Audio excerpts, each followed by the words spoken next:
Hello everyone, welcome back to my channel. Students, आज हम लोग बहुत ही इंपॉर्टेंट चीज़ डिस्कस करने वाले हैं। तो आज हम लोग इकोनॉमिक्स का पेपर पैटर्न डिस्कस करने वाले हैं जो आप लोग बोर्ड एग्ज़ाम में देते हैं। बेसिकली बोर्ड एग्ज़ाम होता कब है? तो स्टूडेंट्स जो फरवरी का लास्ट वीक होता है, आइदर मार्च का फर्स्ट वीक से आपका एग्ज़ाम जो है स्टार्ट हो जाता है। तो आज के वीडियो में हम लोग डिटेल डिस्कस करने वाले हैं कि पेपर पैटर्न किस तरीके से बोर्ड जो है वो सेटअप करती है। ठीक है, तो ये वीडियो बहुत इंटरेस्टिंग होने वाली है, तो इस वीडियो को बिल्कुल भी मिस नहीं करना है, लास्ट तक देखना है ताकि आपको बोर्ड के पेपर में जो है वो अचीवमेंट में आपको हेल्प मिल सके, यानी कि आपका जो कॉन्सेप्ट क्लैरिटी रहेगा तो उसके हिसाब से आप अपनी प्रिपरेशन, अपनी तैयारी कर पाओगे। ठीक है, तो चलो बिना टाइम वेस्ट किए स्टार्ट करते हैं। तो आपका जो बोर्ड एग्ज़ाम बेसिकली होता है वो मार्च में होता है, आइदर फरवरी के लास्ट वीक से आपका एग्ज़ाम स्टार्ट हो जाता है। तो बेसिकली कितने मार्क्स के लिए होता है? 80 मार्क्स के लिए होता है स्टूडेंट्स। और अब क्वेश्चन आता है कि कितने टाइम के लिए होता है, तो आप सबको पता होगा 3 आवर्स का पेपर जो होता है 80 मार्क्स का जो होता है। तो आपका जो पैटर्न है वो 80-20 का है। 80 मार्क्स आपको खुद से अचीव करने होते हैं, खुद से राइट करके गेन करना होता है। एंड जो 20 मार्क्स होता है वो आपकी कॉलेज देती है आपके इंटरनल असेसमेंट पे। ठीक है, तो बेसिकली इसको हम लोग बिना टाइम वेस्ट किए फटाफट डिस्कशन करना स्टार्ट करते हैं। वीडियो को ज़्यादा लंबा नहीं खींचना है, वीडियो को फटाफट एंड करना है। ठीक है, जो क्वेश्चन नंबर 1 होता है स्टूडेंट्स, वो टोटली ऑब्जेक्टिव बेस्ड होता है, जहाँ पर आपको 20 मार्क्स के लिए क्वेश्चन नंबर 1 जो है वो सॉल्व करना होता है, जिसमें कुछ इस तरीके के क्वेश्चन होते हैं।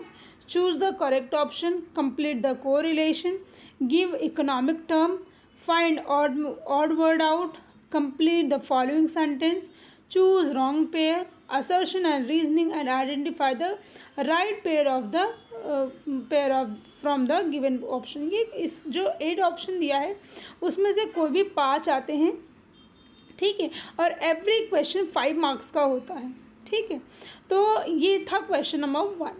तो इन सब में से कोई भी क्वेश्चन, इन 8 में से कोई भी एक 5 पेयर आएगा, जो एक एक क्वेश्चन इंडिविजुअल 5 मार्क्स के लिए होता है। तो ये था क्वेश्चन नंबर 1। ठीक है, इसमें भी ऐसा, इसमें कोई ऑप्शन नहीं होते आपके पास, विदाउट ऑप्शन होता है। ठीक है, यानी कि कंपलसरी क्वेश्चन है, ये सबको ही अटेम्प्ट करना होता है।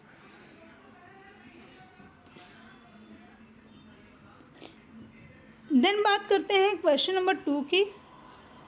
क्वेश्चन नंबर 2 जो होता है स्टूडेंट्स, इसमें आपको ऑप्शंस मिलता है। ठीक है, जैसे कि क्वेश्चन नंबर में अगर 5 क्वेश्चन दिया है तो आपको एनी 3 अटेम्प्ट करना होता है।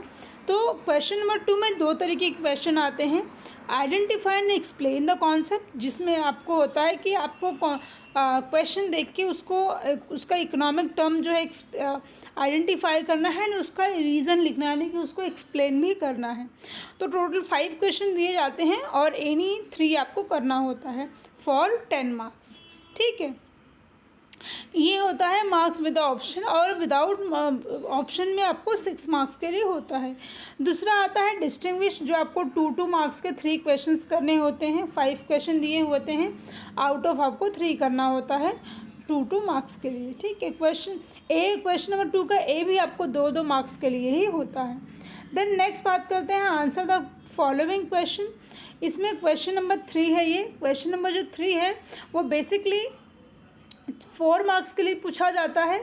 तो यहाँ पर देखा जाता है कि 5 क्वेश्चन दिया है आपको और एनी 3 अटेम्प्ट करना है 3 मार्क्स के लिए, 4 मार्क्स के लिए।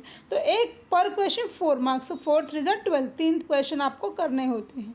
Okay, then next question number 4 जो आता है वो अग्री डिसअग्री का क्वेश्चन आता है, जहाँ पर आपको एक स्टेटमेंट दिया हुआ होगा और आपको उस स्टेटमेंट पे अपने राय देनी है, अग्री करते हो डिसअग्री करते हो, उसके बाद उसका रीज़न भी नीचे लिखना होता है फॉर 4 मार्क्स। ये भी 5 क्वेश्चन दिए होते हैं आपको और एनी 3 अटेम्प्ट करना होता है, और एक क्वेश्चन कितने मार्क्स के लिए होता है? 4 मार्क्स के लिए होता है।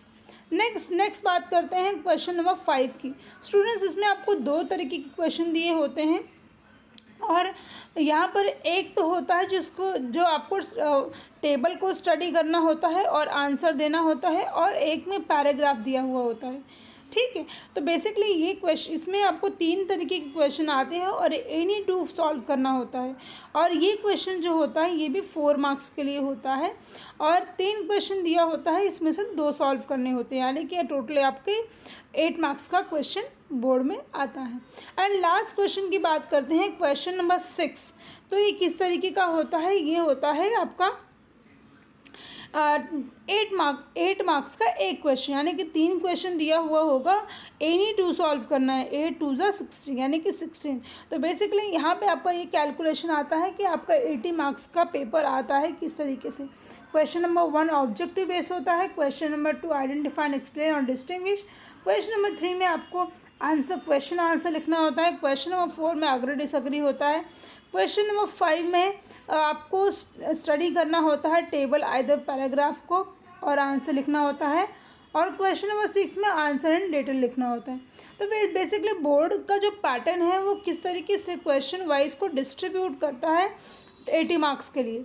तो जो अभी मैंने आपको बताया कि जो 20 मार्क्स का होता है वो ऑब्जेक्टिव होता है, शॉर्ट टर्म जो होते हैं वो 12 मार्क्स के लिए होते हैं, शॉर्ट आंसर 32 मार्क्स के लिए होते हैं, और जो लॉन्ग आंसर होते हैं वो 16 मार्क्स के लिए होते हैं। तो 25%, 15%, 40% एंड 20%, इस तरीके से आपका जो क्वेश्चन वाइज डिस्ट्रीब्यूशन होता है मार्क्स का, वो इस तरीके से बोर्ड में होता है। आई होप आपको ये वीडियो यूज़फुल लगी होगी, और मेरे चैनल को लाइक एंड सब्सक्राइब करना है और ढेर सारा मेरे वीडियो को शेयर भी करना है।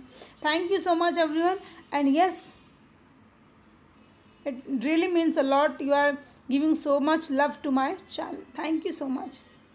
Take care.